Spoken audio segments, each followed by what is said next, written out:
बिस्मिल्लाहिर्रहमानिर्रहीम अस्सलाम वालेकुम। मैं हूं आपका अपना होस्ट अशफाक नियाजी और आप देख रहे हैं K92 न्यूज़। सबसे पहले अहम खबरें।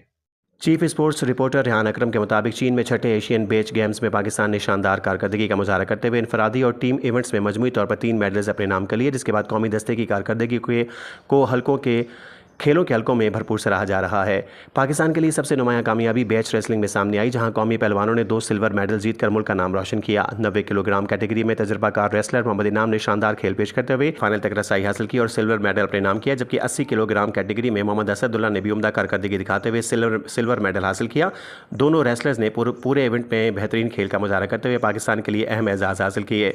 बेच कबड्डी में भी पाकिस्तान ने उम्दा खेल पेश किया और टीम इवेंट में ब्राउन्ज मेडल अपने नाम किया। कौमी टीम सेमीफाइनल में रिवायती हरीफ भारत के खिलाफ मध्य मुकाबला आई, जहां सख्त मुकाबले के बाद पाकिस्तान को 28 के मुकाबले में 50 पॉइंट से शिकस्त का सामना करना पड़ा।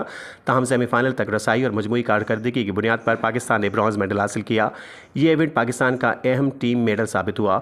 यूँ पाकिस्तान ने एशियन बेच गेम्स में अब तक 2 सिल्वर और 1 ब्रॉन्ज मेडल के साथ मजमूई तौर पर 3 मेडल्स अपने नाम कर लिए। इन कामयाबियों ने एक बार फिर साबित किया कि पाकिस्तान के खिलाड़ी इनफरादी टीम दोनों सतह पर एशियाई मुकाबलों में नुमायां सलाहियत रखते हैं। कौमी दस्ते की इस उम्दा कारकर्दगी पर शायकीन खेलों के माहिरीन और ऑफिशियल्स की जानिब से खुशी का इज़हार किया जा रहा है। मोहम्मद इनाम और मोहम्मद असदुल्ला की बेच रेसलिंग में शानदार कामयाबी और बेच कबड्डी टीम के ब्रॉन्ज मेडल ने पाकिस्तान की मजमूई मुहिम को कामयाब बना दिया, जबकि उम्मीद जाहिर की जा रही है कि कौमी खिलाड़ी मुस्तकबिल में भी इसी तसलसल के साथ मुल्क के लिए मजीद एजाज़ जीतते